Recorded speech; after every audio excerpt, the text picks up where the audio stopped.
రాష్ట్రంలోని నార్సింగి పుప్పాలగూడలో అనంత పద్మనాభ స్వామి గుట్టపైన లభించినటువంటి ఆ మృతదేహాలకు సంబంధించిన విషయంలో జంట హత్యల విషయంలో ఒకసారిగా బిగ్ ట్విస్ట్ నెలకొంది. హైదరాబాద్ జంట హత్యల విషయాలకు సంబంధించినటువంటి ఆ అప్డేట్స్ ని మీకు అందించబోతున్నాను. జంట హత్యల విషయాల్లో చాలా విస్తుపోయే విషయాలు వెలుగులోకి వచ్చాయి. ఆర్టీవీ చేతుల ఎక్స్క్లూజివ్ గా ఆ ఎఫ్ఐఆర్ కాపీ కూడా ఉంది. ప్రస్తుతం ఆ దొరికిన మృతదేహాలు ఎవరివో గుర్తించే పనిలో ఉన్నారు పోలీసు. ఎటకేలకి ఆ మృతదేహాలను గుర్తించారు. ఆ యువకుడు మధ్యప్రదేశ్ కు చెందినటువంటి అంకిత్ సాకేత్ గా గుర్తించారు. ఇక మహిళ ఛత్తీస్గఢ్ రాష్ట్రానికి చెందినటువంటి బిందుగా గుర్తించారు. ఇక బిందు భర్తే ఇద్దరిని హత్య చేశాడా, దుండగులు హత్య చేశారా అనే కోణంలో పోలీసులు దర్యాప్తు ప్రారంభించారు. బిందు హత్య పైన పోలీసులకు ఫిర్యాదు చేశాడు భర్త. అయితే నెల 3న భార్యకు సాకేత్ నుంచి ఫోన్ వచ్చిందని, అప్పటి నుంచే తన భర్త మిస్ అయిందని, తన భార్య మిస్ అయిందని కంప్లైంట్ ఇచ్చాడు భర్త. తన భర్త మిస్ అయిందనే కంప్లైంట్ ని నెల 3న భార్యకి సాకేత్ నుంచి ఫోన్ వచ్చిందని బిందు భర్త కంప్లైంట్ చేసినట్టు తెలుస్తోంది. అయితే ఈ నెల 8న బిందుని తన స్నేహితురాల ఇంట్లో ఉంచాడు సాకేత్. సో చాలా ట్విస్ట్ నెలకొన్నాయి ఈ ఘటనలో. బిందు ఛత్తీస్గఢ్ ప్రాంతానికి సంబంధించిన ఒక అమ్మాయిగా తెలుస్తోంది. ఇక అంకిత్ సాకేత్ విషయానికి వస్తే ఆయన కూడా వేరే ప్రాంతానికి సంబంధించి, ఇద్దరు కూడా ఒకే రాష్ట్రానికి సంబంధించిన వాళ్ళు కాదు. మధ్యప్రదేశ్ చెందినటువంటి అంకిత్ సాకేత్, ఛత్తీస్గఢ్ చెందినటువంటి బిందు, వీరిద్దరు ఎక్కడ కలిసారు ఏంటి అనే విషయాల్లో చాలా అనుమానాలు వ్యక్తమవుతున్నాయి. కానీ బిందు భర్త ఈ నెల 3నే బిందు కనిపించకుండా పోయింది. బిందుకి సాకేత్ నుంచి ఫోన్ వచ్చిందనే విషయాన్ని కంప్లైంట్ ఆధారితంగా ఆయన పోలీసులకు కంప్లైంట్ ఇచ్చి, ఆ కంప్లైంట్ కాపీ కూడా మనం చూడవచ్చు ఆర్టీవీ స్క్రీన్ పైన. నేను సోనావ్ దివాకర్, ఇక్కడ టాటా టొయోటో షోరూంలో పనిచేస్తున్నాను. నా భార్య బిందు కనిపించకుండా పోయింది. ఆ సమయంలో లైట్ బ్లూ కలర్ డ్రెస్ అని ఆనవాళ్ళు కూడా చెప్పారు. ఇక కంప్లైంట్ కూడా as per the content of the above complaint కూడా ఫైల్ చేసినట్టు తెలుస్తుంది. కంప్లైంట్ కాపీ మనం చూస్తే 4వ తేదీనే, ఈ నెల 4వ తేదీనే పోలీసులకు ఫిర్యాదు చేశాడు ఆయన. ఐశ్వరమ్మ కాంప్లెక్స్ లో టొయోటో షోరూమ్ దగ్గర చింతలకుంట ప్రాంతంలో నేను ఉంటున్నానని చెప్పి ఆయన చెప్పుకొచ్చారు. ఛత్తీస్గఢ్ నుంచి ఇక్కడికి వచ్చాను, మనవి చేయండి ఏమనగా నా భార్య బిందు దివాకర్ 30 సంవత్సరాల వయసు, హౌస్ వైఫ్గా ఉంది.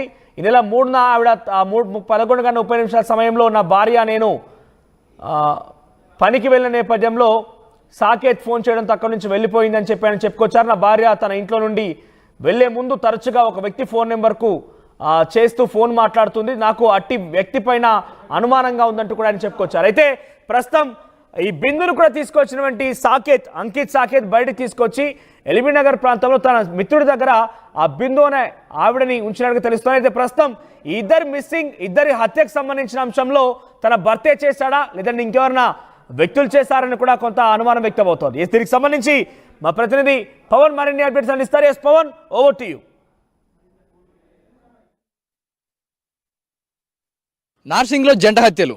అవును, పుప్పాలగూడ వేణుగోపాల స్వామి ఆలయం ప్రాంగణమైన ఈ కొండలు ఏదైతే ఉందో ఈ ప్రదేశంలో చాలా రోజులుగా అవాంఛనీయ సంఘటనలు జరుగుతూ ఉన్నాయని ఇక్కడ స్థానికులు చెప్తా ఉన్నారు. అంటే మద్యపానం సేవించి కొంతమంది డ్రగ్స్ తీసుకుంటూ, గంజాయి తీసుకుంటూ ఇక్కడ చాలా అల్లర్లు సృష్టిస్తూ వచ్చిపోయే వారిని చాలా ఇబ్బంది కలిగిస్తున్నారని ఇక్కడ స్థానికులు చెప్తా ఉన్నారు. అండ్ పోలీసులు కూడా చాలా కంప్లైంట్స్ వెళ్ళాయని. రైట్, మనం చూడొచ్చు ఆర్టీవీ స్క్రీన్ పైన కంప్లైంట్ కాపీని. సోనాల్ దినాకర్ అనేటువంటి ఆ వ్యక్తి బిందు భర్త కంప్లైంట్ ఇచ్చాడు పోలీసులకి. ప్రస్తుతం ఈ నెల 4వ తేదీని కంప్లైంట్ ఇచ్చినట్టు తెలుస్తుంది. ప్రస్తుతం అక్కడ ఎవరైతే తల పూర్తిగా కూడా నుజ్జు అయిపోయినటువంటి ఆ మహిళ ఉందో ఆ మహిళ బిందుగా గుర్తించారు పోలీసులు. ఇక వ్యక్తి విషయానికి వస్తే అంకిత్ సాకేత్ గా పోలీసులు గుర్తించారు. అంకిత్ సాకేత్ కొన్ని రోజుల నుంచి తన భార్యకి ఫోన్ చేస్తున్నాడు. సో ఆయన పైన నాకు అనుమానం ఉందంటూ బిందు భర్త దివాకర్ కంప్లైంట్ చేసినట్టు తెలుస్తోంది. కంప్లైంట్ ఆధారితంగా పోలీసులు కేసు నమోదు చేశారు. 4వ తేదీనే పోలీసులకి కంప్లైంట్ అయితే వచ్చింది. సో ఇక్కడ ఉమెన్ మిస్సింగ్ అంటూ కూడా తెలుస్తోంది. ఆ మిస్సింగ్ కంప్లైంట్ కాస్త ఇప్పుడు ఏకంగా హత్య దాకా దారితీసింది. సో హత్యకు సంబంధించిన విషయంలో ఇంకా అనుమానాలు తావిస్తున్నాయి. భర్తనే ఈ రకంగా చంపేశాడా లేదంటే ఇంకెవరైనా వ్యక్తులు చంపేస్తారన్న విషయంలో అనేక అనుమానాలు తావిస్తున్నాయి. పెట్రిషా దగ్గరికి వెళ్తాం. పెట్రిషా, సో ఇక్కడ జంట హత్యల విషయంలో ఏం తెలుస్తోంది? ఇద్దరి మధ్య రిలేషన్ ఏంటి? ఇక్కడికి ఎందుకు వచ్చారు వాళ్ళు? ఈ సందర్భంగా వారిని ఎవరు చంపేశారు?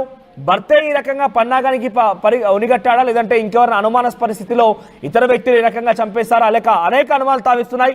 ఎటువంటి అప్డేట్స్ ఉన్నాయి ఈ కేసు పైన? ఎస్, నార్సింగ్ పుప్పాల్ కూడా డబుల్ మర్డర్ లో సంచలనమైన విషయాలు బయటకు వస్తున్నాయి. బిగ్ ట్విస్ట్ అని చెప్పొచ్చు. ఎవరైతే బాడీస్ అన్ని దొరికినవి అని కూడా గుర్తించారు. ఒకవైపు యువకుడు ఎవరైతే అంకిత్ సాకేత్ మధ్యప్రదేశ్ అని తెలుస్తుంది, అతని వయసు 32. విమెన్ అయితే ఎవరైతే ఉందో బిందుగా గుర్తించారు, తను ఛత్తీస్గఢ్, తనకి సుమారుగా 30 సంవత్సరాల వరకు సంవత్సరం మహిళ అని పూర్తిగా తెలుస్తుంది. ఎల్బీ నగర్ నుంచి తనని నారక్రామ్ దగ్గర బిందుని తీసుకెళ్లారని పూర్తిగా అయితే తెలుస్తుంది. ఈ నెల 11న అయితే ఆ హత్య జరిగిందని తెలుస్తుంది. సుమారుగా బాడీ మాత్రం ఇవాళ దొరికింది. గత 2-3 రోజుల క్రితమే ఈ మర్డర్ జరిగిందని పోలీసులు అయితే గుర్తిస్తున్నారు. అతని మర్డర్ అంటే యువకుడు మృతదేహం దొరికిన తర్వాత 60 మీటర్స్ డిఫరెన్స్ లోనే నగ్నంగా యువతి ఎవరైతే బిందుగా గుర్తించారో తన మృతదేహం అక్కడ దొరికింది.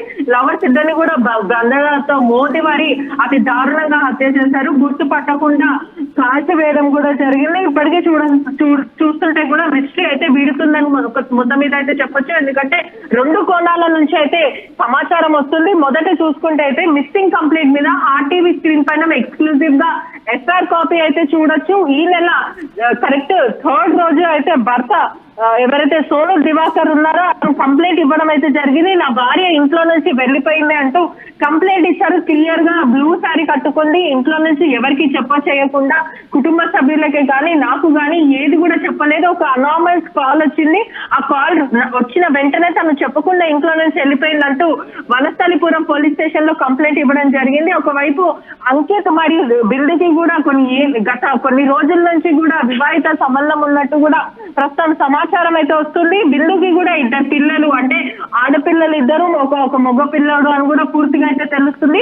వీళ్ళిద్దరి మధ్యలో కూడా అంటే మ్యారిటల్ ఎఫైర్ అంటే ఇల్లీగల్ అక్రమ సంబంధం ఉండొచ్చు అంటూ సమాచారం వస్తుంది. ప్రధానంగా చూసుకుంటే కూడా ఒకవైపు క్లియర్ గా ఎఫ్ఐఆర్ కాపీ అయిన తర్వాత కంప్లైంట్ ఇచ్చిన తర్వాత నా భార్య బిందు కనిపించట్లేదు అని చెప్పిన తెల్లారి నుంచే ఛత్తీస్గఢ్ కి వెళ్ళిపోయాడు భర్త. ఎందుకు ఛత్తీస్గఢ్ వెళ్ళిపోయారు అనేది ప్రస్తుతం క్వశ్చన్ మార్క్ గా మారింది. మరోవైపు వస్తున్న సమాచారం మేరకు కూడా ఆమె మిస్ అయింది 3rd కి, కంప్లైంట్ వచ్చింది 4th కి. ఈ రోజు సుమారుగా 14వ తేదీ అంటే 10 రోజుల పాటుగా వారిద్దరు కలిసే ఉన్నారా? కనీసం ఆమె దగ్గర ఈ నెంబర్ని కూడా పోలీసులు ట్రేస్ చేసే ప్రయత్నం చేయలేదా? ఏకంగా నా చేతిలో ఎఫ్ఐఆర్ కాపీ ఉంది. ఎఫ్ఐఆర్ కాపీలో కూడా అంకిత్ సాకేత్ ఫోన్ నెంబర్ను కూడా భర్త సోను దివాకర్ పెట్టినట్టు తెలుస్తోంది. సో ఆ కంప్లైంట్ కాపీలో ఉన్నటువంటి ఆ నెంబర్ని ట్రేస్ చేస్తే వారి ఆచూకీ లభించేది. సో ఇన్ని రోజుల పాటుగా కనీసం వారి మిస్సింగ్ కేసుని పోలీసులు ఛేదించలేకపోయారు. ఈరోజు మృతదేహాలు బయటపడిన తర్వాత వీళ్ళని గుర్తిస్తున్నారంటే అంటే పోలీసులు ఆ ట్రేస్ చేసి లొకేషన్ ట్రాక్ చేయలేకపోయారా?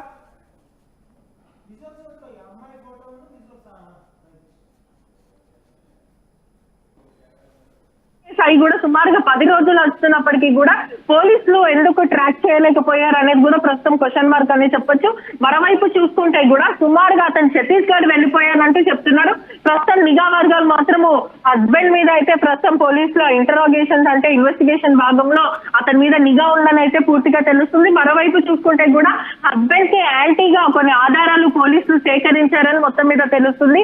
కేవలం ఇల్లీగల్ ఎఫైర్ అంటే కుటుంబ సభ్యులని వదిలేసి సొంత కన్నా బిడ్డలని వదిలేసి మరి ఒక వ్యక్తి కోసం అంకిత్ కోసం వెళ్ళిపోయి ఉండాలని పూర్తిగా మనకున్న ప్రిలిమినరీ సమాచారం అయితే మనకు అందుతుంది. మరోవైపు కూడా ఈ కోణంలో కూడా ఆలోచిస్తే ఒకవైపు ఇంట్లో అందరినీ వదిలేసి కేవలం ప్రియుడు కోసం వెళ్ళిపోయిన భార్య పరిచయం ఎలా? ఎన్ని రోజులుగా భర్త సోను దివాకర్ కి ఈ అనుమానం వ్యక్తమవుతోంది. నేను మళ్ళీ అడుగుతున్నా, పోలీసులు ఎందుకు ట్రాక్ చేయలేకపోయారు? అంటే ఫోన్ వదిలేశాడా సాకేత్ అంకిత్, ఏదంటే పోలీసులు ఆయన ఆచూకీ లభించలేకపోయిందా? అంటే ఏం జరిగి ఉంటుంది? ఈరోజు మృతదేహాల్లాగా తిరిగి వచ్చేంత వరకు వారి ఆచూకీ లభించలేదంటే ముందుగానే ఏదైనా ప్లాన్ జరిగిందా? దివాకర్ రకం కంప్లైంట్ ఇచ్చి ఆ తర్వాత వారిని హత్య చేశాడా? ఏం జరిగి ఉంటుంది?